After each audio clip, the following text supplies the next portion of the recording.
Today I'm in Penicuik. I've got some Highland coos here. We've come to the Old Penicuik House to see the remains, but we're heading to this tower up ahead first. So let's go. So that is Knight's Law Tower, built in 1748.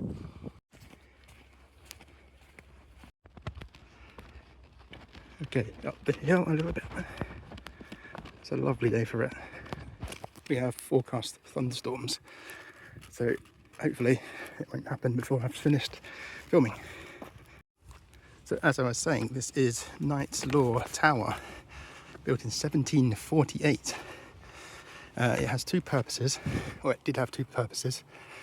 It was a belvedere, or a viewing point, and also a ducat, or dovecot, if you're going to pronounce it phonetically.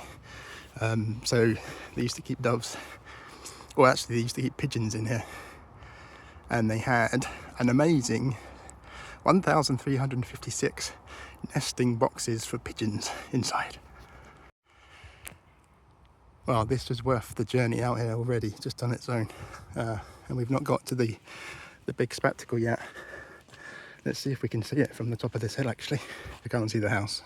That's good. It means it'll be good when we see it. You can't go inside. It would have been nice, but not today. So it's grade B listed, and it is 16 meters in height. There we go, have a look at that. Okay, on to the house. And check out the view that way before we head back down to the road. That's good. Oh, there is so many flies around here at the moment. Hopefully they'll go away. Just crossing the Silver Burn is really high up. Can actually see it that side. From the other side, you can get a real indication of how high up we are at the moment. Ready for this? Woo! That's a long way down. Well, there's a good shot of this bridge. There's another nice view. I have just seen the first glimpse of the house, but I'm going to save showing you that until I've got the whole thing in view. Well, here we are. This is Old Penicuik House. Isn't that just magnificent? So this is Old Penicuik House. It was built in 1761 for Sir James Clark, who was the fourth laird of Penicuik. Now, as you can probably already see, it was gutted by fire. That was in 1899.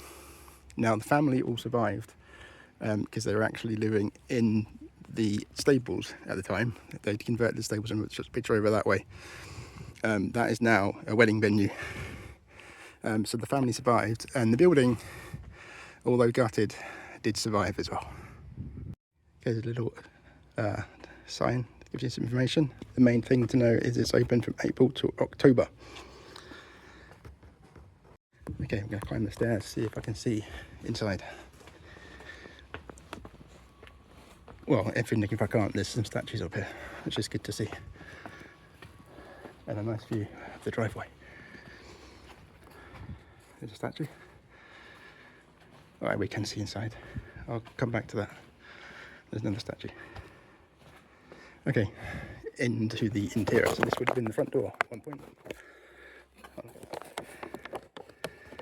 It's amazingly preserved inside, considering the extent of the fire that they clearly had. And there's a little church that's just next door as well, which is next to the old stables. And if I look out this way,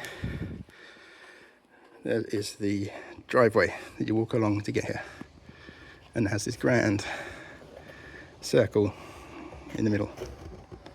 Okay, I'm going to see if I can find a way inside, because it looks like you can walk around inside it.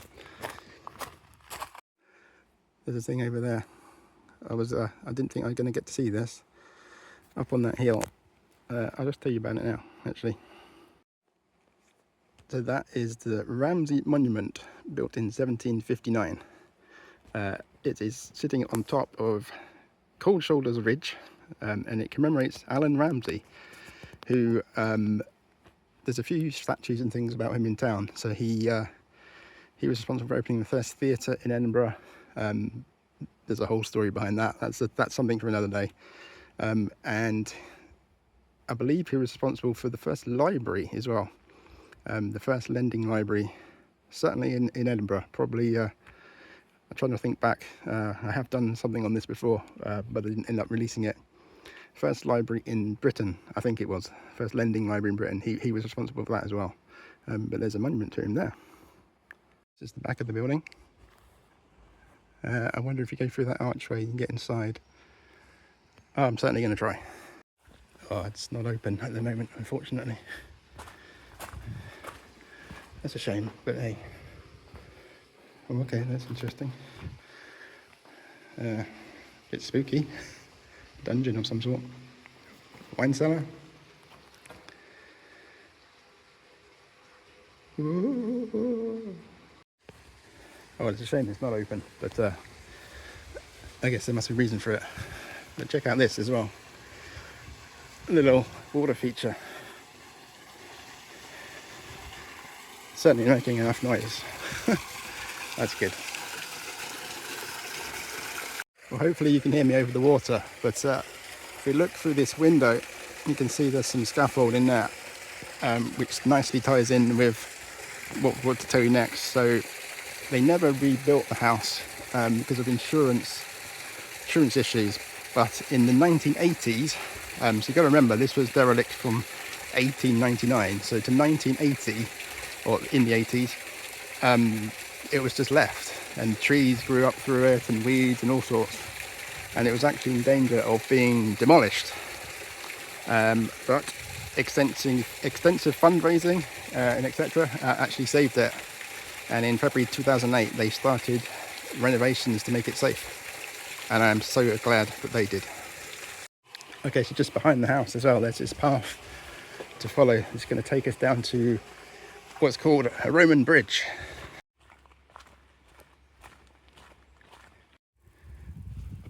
Okay, so I can see the bridge in the distance, but check out the view. There's a small pond there as well, a little rotunda. Let's zoom in. Here we go, little hut. And let's zoom in again, so the bridge is just over there. But yeah, check out that view. I will say that if you're coming, you need to have the correct footwear on, because it's quite uneven ground. And luckily it's a dry day, because if it wasn't, this would be very muddy. So do bear that in mind if you're coming. Well, I like the look of that tree. I know I use this expression to describe almost everything that I film, but this really is a hidden gem. Just magnificent. And it's also magnificent that they don't charge you to come in here. Oh, hello, what's this over here? We've got another house of some sort.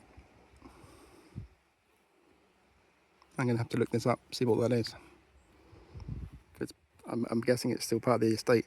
Wow, this is a massive place. So what was I saying? Oh yeah, it's good how they don't charge you to come in here. You can walk through the grounds. Obviously, be respectful and etc. etc. Yeah, but it's definitely worth coming. Well, there's a better view of that building. The fence around the big wall around it. Yeah, as I was saying, wear the right footwear. I'm going to have to go around this bit. I'll try and be quiet for a minute. Let's see if you can hear what I can hear. It sounds like there's a waterfall, or certainly a drop in the water. I'll maybe try and find it. But for now, here is the Roman bridge, built in 1761, 1769. It's another relic. There's no other information about it, but see if I can get a good shot of it from underneath or something. That is the River North Esk, in case you're wondering. I have to say that's a very fast flowing river at that bit. Okay, I'm going to see if I can find the source of that sound. and you'll be glad to hear that the flies that were causing me such a bother earlier have all flown away. Yeah, so obviously they like something up by the car park, but not down here. Anyway, we're going to try and see if we can see what this sound is. I'm very close to it, but I don't know if I'm going to get close enough to see what it is. It's going to be a waterfall or a weir or something like that, but yeah. Right, well the answer to that question is no, I'm not going to get close enough to see whatever that is. Okay, well, I'm going to hike back up to the old house, and then we'll see if we can have a look at the new house. Okay, I'm a bit out of breath from back in the house. We'll have a look through this window. While we're here, it's directly opposite the front door, obviously, but I won't give us much more of a view. But like I say, it's a real shame it's not open today. I mean, I had googled it and it gave the impression it was, but that's okay. Okay, we'll have a quick look at this view